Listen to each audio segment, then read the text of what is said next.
Masih di Cirebon kata saya gitu, perempuan, tapi suaranya bukan suara udah tua gitu. Kalau ibunya kan agak tua, saya juga suaranya masih ingat suara ibunya tuh ya. Itu masih kayak umuran masih muda lah, 25, 20 lah gitu kan. Saya tanya, "Ini siapa?" "Ini saya ponakannya," katanya gitu. "Terus ibu hubungannya kemana?" "Mas kalau bisa Mas kesini, saya nggak bisa ngejelasin dari lewat HP," katanya gitu. "Emang ada apa?"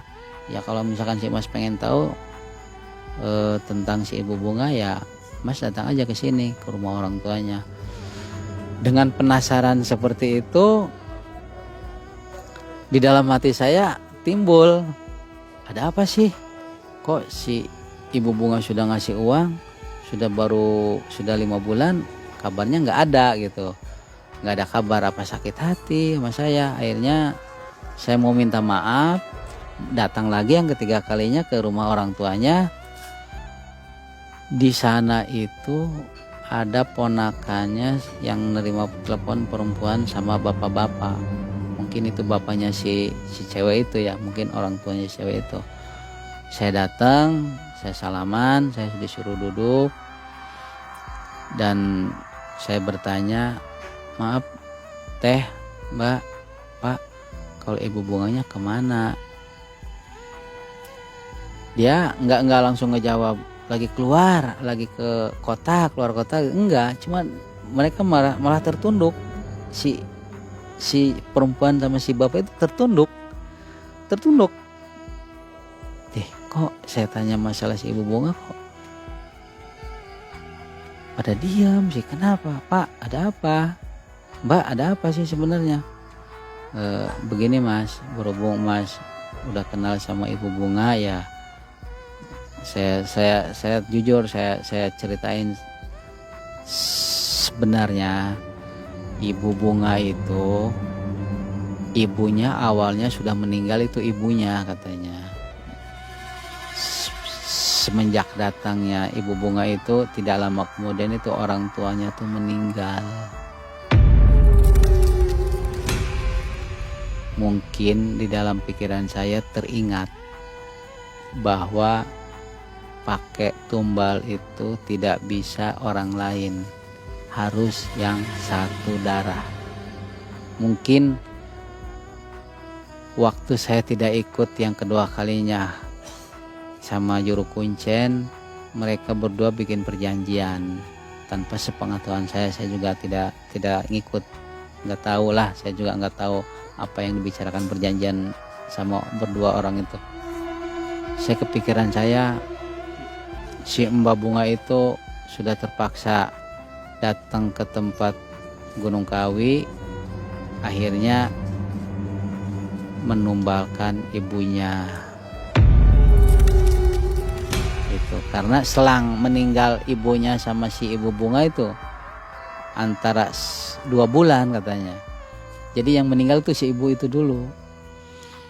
Setelah si ibunya meninggal, ibu bunga beli bikin rumah lagi karena mungkin ngerasa itu buat orang tuanya atau buat saudaranya, mungkin bikin lagi yang lebih bagus lagi.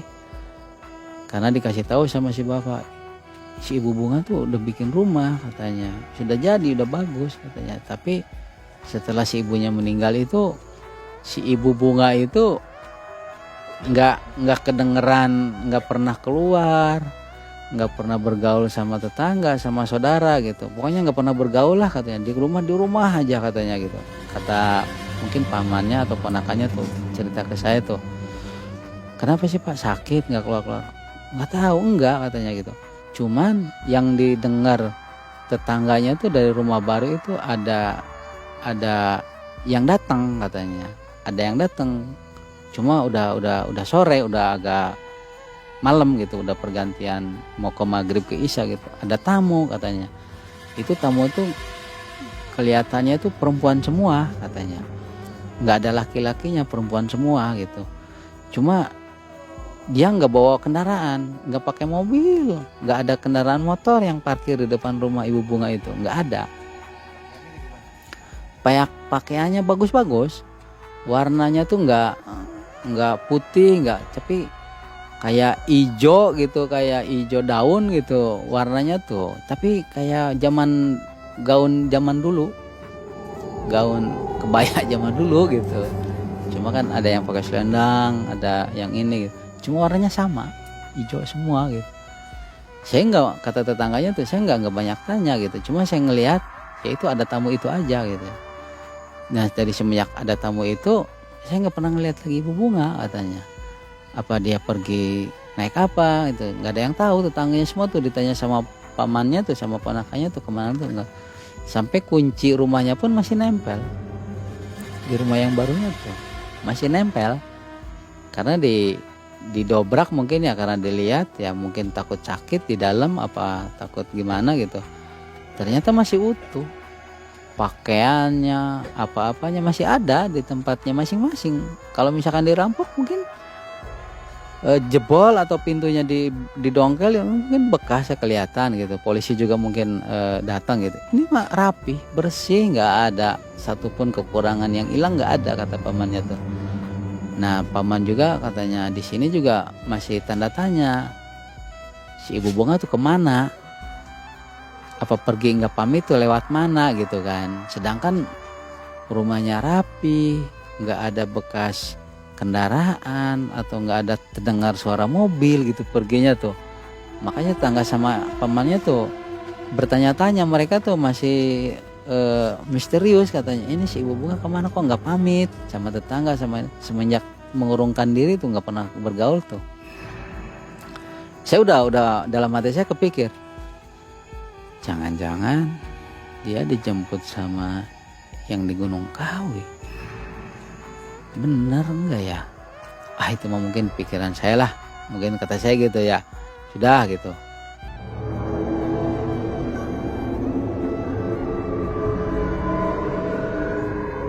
Udah saya nggak mau berterus terang bahwa saya udah pernah nganter Ibu Bunga ke sana, ke pamannya sama ke saudaranya yang perempuan. Saya nggak ngomong lah gitu.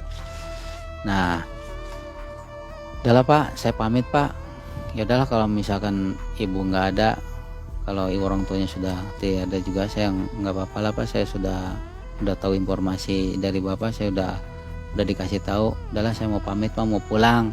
Padahal dalam hati saya masih bertanya, kemanakah si Ibu Bunga itu perginya gitu.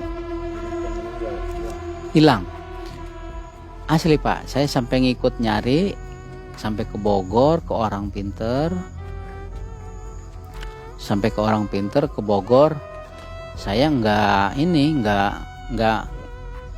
menemukan jawabannya, nggak menemukan itu. Pokoknya kayak seperti lenyap aja, seperti lenyap aja gitu, seperti lenyap gitu. Pas sudah saya cari kesana kemari tuh ya, udah nggak ketemu, udah nggak ada. Akhirnya saya memutuskan, udahlah saya nggak mau mencari lagi si Mbak itulah, udahlah saya stop lah, kata saya gitu dalam hati saya. Sudahlah saya nggak mau lagi. Akhirnya saya memutuskan untuk melupakan semua masalah yang udah pernah saya alamin sama si Ibu Bunga. Dan si Ibu Bunga, mungkin dalam pikiran saya menyimpulkan bahwa si Ibu Bunga itu mungkin sudah dijemput sama penghuni Gunung Kawi, atau mungkin sama makhluk yang ada di Gunung Kawi itu. Itu di pikiran saya gitu ya, hanya di pikiran saya. Dan akhirnya saya setelah tidak menemukan si Ibu Bunga berbulan-bulan, saya merantau ke Bogor. Di Bogor itu saya, di kebun raya itu saya ketemu sosok seperti Ibu Bunga, wajahnya mirip, sama, tidak ada yang dibuang sedikit pun. Akhirnya saya kejar, saya penasaran dalam hati, kok seperti Ibu Bunga itu ya. Saya kejar, saya lari, karena kan di parkiran gitu, saya kejar, lari. Saya tanya, Bu, Ibu Bunga bukan ya?